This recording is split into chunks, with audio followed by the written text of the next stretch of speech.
Howdy, everybody, and welcome to another episode of Texas Aggies United on TexAgs. We are sponsored by the 12th Man Foundation. I'm Ryan Broniger. To my left are a bunch of left-handers. The Texas A&M starting rotation, Ryan Prager, Justin Lamkin, Myles Patton. The Aggies getting ready for a cold weekend, or it looks to be a cold weekend at Bluebell Park against Cal Poly.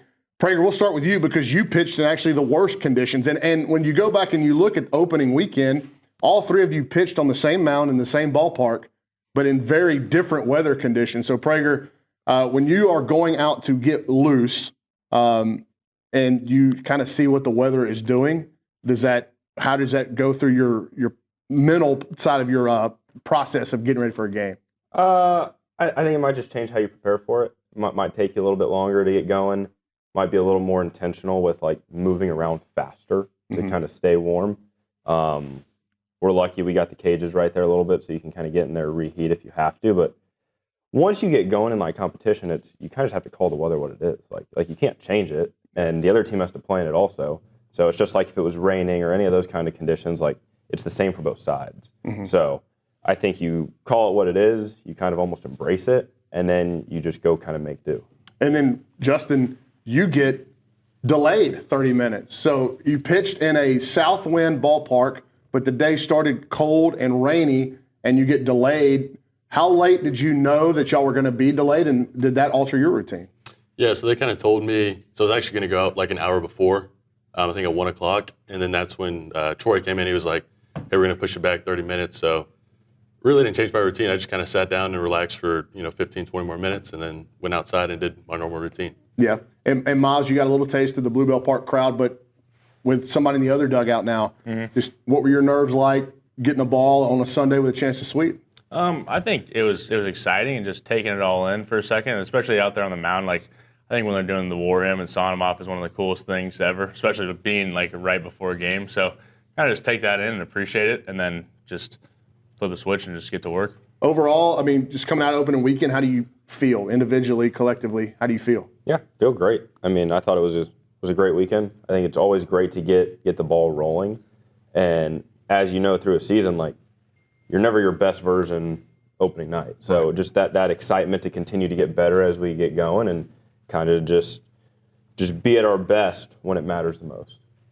Yeah, I think it was also exciting. It's always good to get those first few games out of the way, get that first start out of the way, but it's also good to learn from the start and move on as you get deeper into the season. Myles, I mean, getting to watch these two guys that have done it for so long here, how helpful was that for you? I mean, it's awesome. I feel like I just got to I think they just hit him with the 1-2, and then I just got to finish him off again. So, it's great. How much you guys, obviously, all left-handed pitchers kind of flock together. Pitchers flock together, but specifically left-handed pitchers. Myles, I'll start over there with you. When you watch Prager go on Friday or Justin go on Saturday, do you look for stuff that you can pick up on that they're doing that would improve you, or are you comfortable with your routine and how you go about your business? I think we're all kind of have different kind of routines and individual kind of things that we like to do. But I think just overall the composure and the way they handle themselves on the mound is great to just learn from and just pick up little things. It's one pitch at a time for them, and I think they are able to really have a good job of when they're in the mound and in the moment, they just take it simple and just one pitch at a time there. But when they come in the dugout, able to just kind of let loose and smile and kind of just bounce back and forth between there. When did this deal start where, if you're throwing heavy balls against the wall to stay loose, that Justin picks them up for you? Yeah, I think that was something that started last year for us, and I think that's an example of having a good culture as a pitching staff, but specifically a good starter culture. And I think that is something that we try to have in the fact that, your rotation, your starters aren't going to be down in the bullpen, so they'll be in the dugout. They'll be your main source of support. So whatever that guy needs that day, it's the two guys that aren't going. It's their job to take care of that guy. And if we can have each other's back, not only when they're on the mound, but hey, if they're in the dugout, do they need a towel? Do you need some more water? Any of that kind of stuff just shows that we have his back no matter what happens. I thought each of you had some real highlights to your starts, and then also some areas where you guys probably want to clean them up. Justin, when you go back and you look at how you managed your start, I think just because you've done it so much, you just stayed even through it. I know it's kind of your personality too, but you just kind of worked through it. But when you went back and looked at it, what was the one thing that stood out where you just couldn't finish hitters? Yeah, I think just getting behind early in counts. I think I'm at my best when I can get 0-1, 0-2 as fast as possible. And I think that's kind of what caused some of that stuff to go on, where I was behind in the count and had to just dish one in there. And when you don't, like, I didn't have my changeup that day, so it's only limited to 2 pitches at the time. So I think being able to have that third pitch present will help me get deeper into games and throughout the lineup multiple times. If you guys could give one piece of advice to young pitchers about arsenal, not about competitive nature, but just pitch arsenal, Myles, maybe start with you. What would be, like, if you could tell a 14-year-old, hey, if you really want to pitch, you need to master this?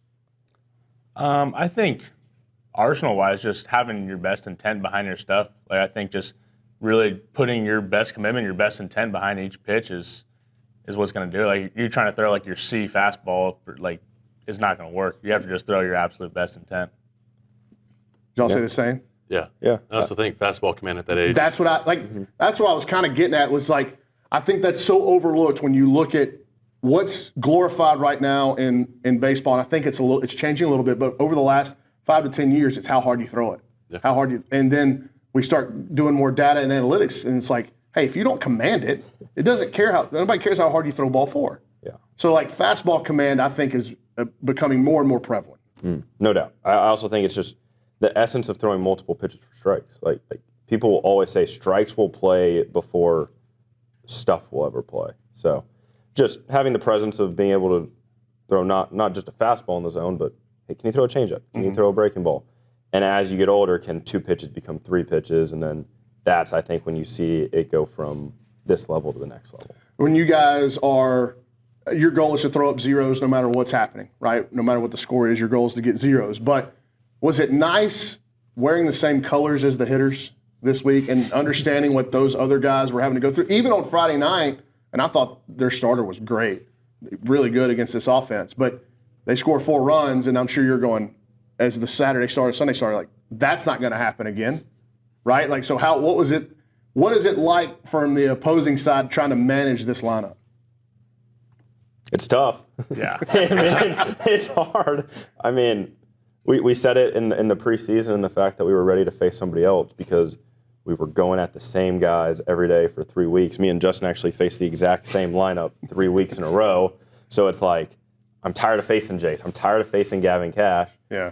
I'm ready to be on the same side. And not that you're not cheering for those guys in the inter squads, but now when we're on the same side, we can actually root for them and pull for our teammates because when we're in inter squads, like, we kind of want the pitchers to do well, but we also want the hitters to be feeling great. So now it's just good to actually be pulling for each other. Perfect inter squad at bat is like you guys jump ahead on a 1-2 pitch, a hitter hits a quality pitch right at somebody. Yep. It's perfect. Perfect inter squad at bat. Myles, I had Caden Kennan here, and he was kind of saying the same thing. He goes, I'm tired of facing Myles Patton. Like, we get into these knockdown dragouts. I'll tell you what, I'm tired of facing Caden Kent. That kid. I mean, towards the end, I got him a couple times, but I mean, for the whole fall and like first inter squad, first 2 actually could just completely owned me. So I'm glad to not have to face him anymore.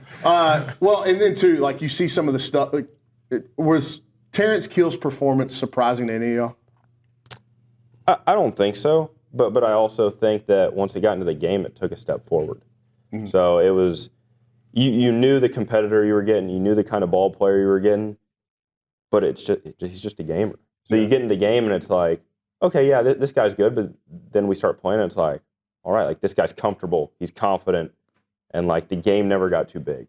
One of the things that is going to was new for y'all coming into the year was just interacting with Coach Early when he's making pitching decisions. So like, Justin, when you come in and you give up a couple of runs, does Coach Early let you do your own thing? Does he leave you to JK, or do y'all have some kind of interaction? No, he leaves me alone. He'll give me a little tap on the back, and I go do my thing. He never really talks to me, and if someone does talk to me, it's JK that comes down for a quick conversation. Yeah.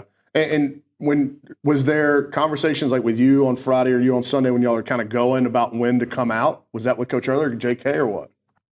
It was JK was kind of running the ship there. There wasn't a ton of conversation through it, like, hey, we're going to try to get to this number or whatever. Yeah. It was kind of just, hey, go and we'll tell you when to stop. Mm-hmm. Okay, that's what I figured it was. It was like, I think you had a long inning. Yeah, pretty long. Like, offense was out there for a while. And so like I was like, is he going to bring Myles back? And what I said on the broadcast was like, none of this is going to happen. Like, if the kid goes back out there, it's because a conversation was had, and like, there's nothing that they're going to do to surprise anybody this early. Was there anything that happened that really pumped you guys up outside of y'all's performance, like from the pitching wise, like anybody's performance? You're like, yeah, that was awesome. That's what I wanted to see out of that guy. Yeah, I mean, I was excited to see Fresh get his first one as an Aggie. It's electric. It's awesome. He's been outstanding in like inter squads and practice. Great kid. Just he does everything the right way. And what he did wasn't surprising. It was just awesome to get to see him experience the 12th man in a real game.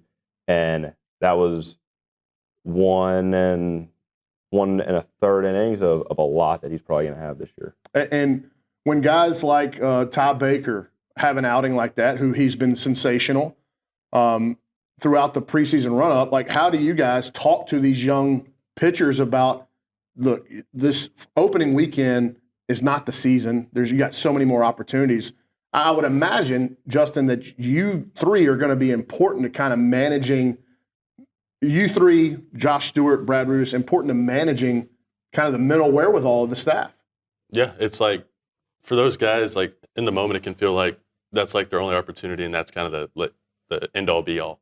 But like we got to remind them that we play a lot of games this season. There's a lot of opportunity left for these guys, and they can't get caught up in the moment from one outing and let that affect them into the next outing. So it's good to remind them that there's still a lot of time left to do their thing. Myles, I was really impressed, and I was pumped for Isaac Morton. As a guy that when you command the ball, that's what you do, and your ultimate strike thrower. How cool is it to see a guy who the stuff is incredible, and now he's kind of trying to hone it in as well? I mean, it's just awesome to see. I know he's worked so hard, and I mean, his whole career leading up to this point, and I think he's going to continue to work hard and just keep improving and keep learning with each outing. But I mean, you could never you're just so happy for guys like that, especially Isaac, just having a good outing, just being able to fill up his zone. And that's just who he is. That's just what he's going to do. Any kind of idea of what the expectation will be in terms of workload this week, and does a weather like we're expecting play a factor in how long you anticipate staying on the mound? Yeah, I mean, I think it's definitely a factor to it. Like, it'd be stupid to say that it's not, because it's there. So I know JK and Mike will have a great plan for that. They're not gonna. I think they've proven that they're not gonna chase something now because we have a lot of season ahead of us. So I think it'll all be situational based. I mean, depending how long maybe a rest is, because as you know, getting hot again in the cold is way harder. So I think it depends how long we're sitting, but I couldn't give you an exact on the workload, but I would assume that we'll continue to tick up so that once we get to conference play, we're ready to roll. Pitchers aren't typically the fleetest of foot athletes, right? Typically not. Some of them are, but typically they're not the fleetest of foot. My question to Justin and Myles is, where would Hayden Schott rank in foot speed amongst pitchers? Oh, boy. Are there guys slower than Schott? That's the best answer possible. I feel like he's down there. I mean, like our staff, we have some, I'd say, athletic guys on the staff who can move quick. So, I mean, I put him down there. Shotty. Yeah. He's going to hate that. Oh, yeah. I love it. I feel bad now. The homer that he hit, I don't know if y'all, I mean, everybody's watching the ball. I looked down, and I was like, I should have clocked his home the first time. It took him a while to get to first. Once he gets going, he's fine. But it takes him a little bit to get up and moving. It's the best. It's the best to watch. So real quick, y'all have also kind of spoken about the fan support, but set a record for an opening weekend. Probably not unexpected, but still really cool to see, even within those elements, just how much individual go down the line here. Did y'all appreciate the fan base showing up like that? I mean, I can't even really put it into exact words, but just to see it is incredible. Like it's what we expect. It's what we've seen before, but it's on a new level right now. And I think that's the excitement that they have, and we're just grateful because we can feed off of it a little bit. Yeah, it's almost like that's what I was missing at the time. Like you go out there, you throw your 8 warm-ups or whatever, and for me, I kind of looked around and took it all in, and it's like it's great to be back in front of this fan base and this atmosphere. Yeah, I mean, I agree with everything you guys said. I think it's, I mean, by far the most fans I've ever played in front of, so that's pretty cool. They didn't have this many at Long Beach? No, I don't think so. But I mean, it's just great. It's so cool to see so many people caring about an athletic department and just in a baseball team. And I mean, it's all you could really ask for. Best walk up. Wyatt Hensler. I'm gonna go with Ryan on this one with Wyatt Hensler. Ooh. I'm going to go Brad Rudis. I like Brad's. Okay, good. Gavin Cash surprised me because he said he was going with YMCA, and he changed that. That's almost what he's got now is the complete opposite.